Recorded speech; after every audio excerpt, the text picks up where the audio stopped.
Hiya. So, this was last week's narrative therapy, and I've struggled with whether or not I was going to actually do this one because, in the end, I felt kind of vulnerable about it. But here goes. Anna was told to consider the facets living in a village instead of an asylum. What would the village be like? The first thing you should know is that Anna never feels any tension between the facets. They don't fight each other or bicker, even though some think Dippy is stupid and an instrument to bring them pain. She's still an integral part of the host. Flip isn't considered argumentative. She's just offering a counter perspective.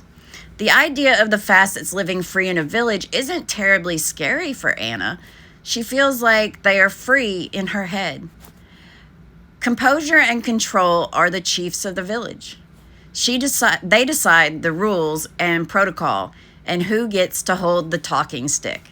Granted, it's mostly composure that holds it, but she listens to the ideas of the facets and decides what she'll say and do. Anna had to think a lot about anger, rage, and mayhem. How long had they been locked away? Anna thinks she locked them mostly away in her adolescence. She does remember not having a really tight hold over them before antidepressants and having a child came into the picture. None of the facets have a problem with anger, rage, and mayhem except for composure and control.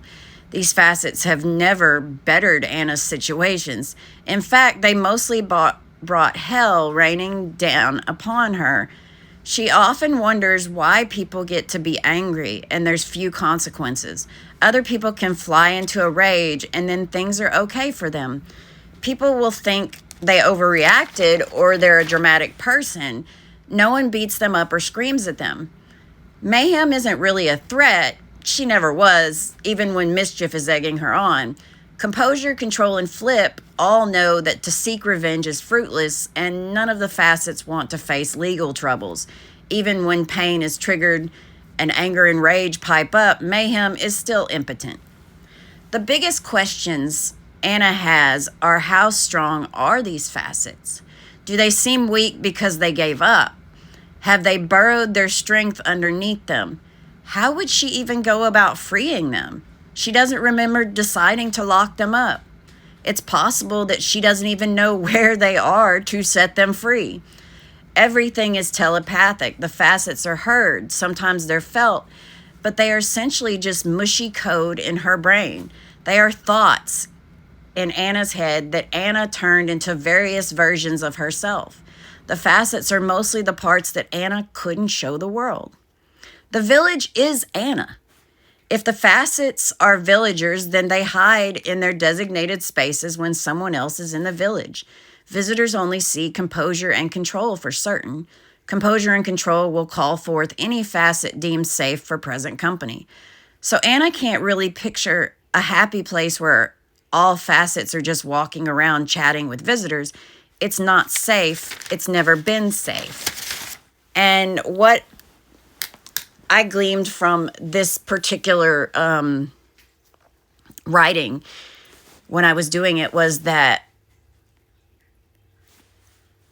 the world isn't safe for what's in my brain to come out.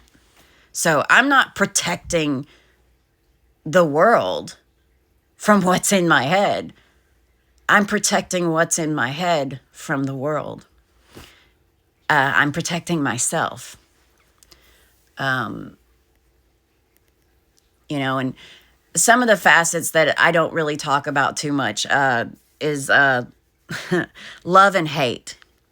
Now, love is fine. Love is like, I got a big heart, and I find it really hard to call somebody a bad person. And even when I'm faced with somebody reaching out who I'm like, hate will pipe up and go, let's eviscerate them. Like, please, can I have more than one person? Can you give me another? Can we hate them? Can we hate them, please? Can we show them? Can we say, fuck off? Can we do that, please? Can we? Can we? And and the other facets are just like, yes, they've got this coming. But eventually Flip will say, it's not going to do any good. They're just going to think you're being mean to them. They're not going to see like, oh, I had this coming. I did them wrong. I deserve every bit of this venom they're slinging my way. No, they are just going to think I am being cruel for no reason whatsoever. So no, hate does not get to hate more than one person, and that person earned it.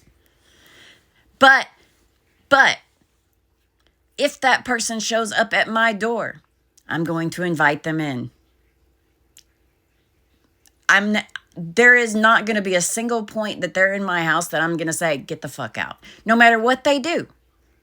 There isn't going to be a single point where any part of me gets to come out and say, go, leave, don't ever come back.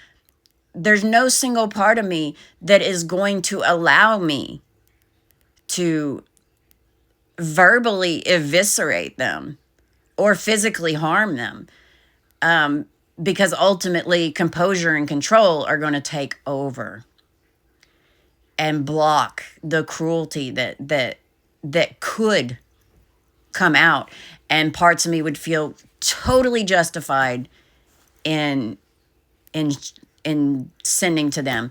But hate only gets to hate one person, and that's because they've earned it.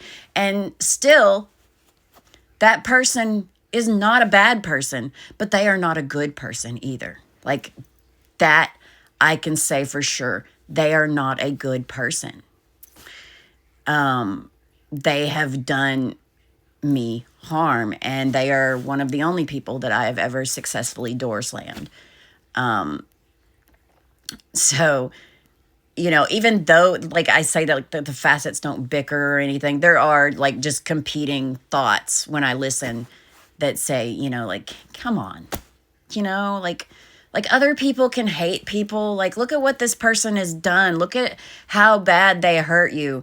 Like, say your piece. Let them know. But I found that a lot of people, when you look at like other people actually gave them the blade, other people said what I wanted to say, and this person is just acting like a victim. I don't want to be the person that they get to add to their list of people who have abused them or hurt them, for no reason whatsoever. And I'm not going to feel better about myself for saying it, because the only reason I would ever feel better about myself saying these things to a person is if it actually made them self-aware. If it actually made them go, I'm so sorry. I realize, like, I really did some. They're not going to become me if I give them the bad shit. And that's the only reason to give them the bad shit, is to make them think, I did all this to that person. I deserve this. I need to be better. I need to do better. I owe them an apology. I feel bad. Like, but that's not what's going to happen. I'm going to feel bad, and they're going to feel like I'm an asshole. And that is why hate doesn't get to hate more than one person, and the programming exists, and all the other facets get a little irritated that we don't do that stuff. So anyway, hope you enjoyed. Bye ya.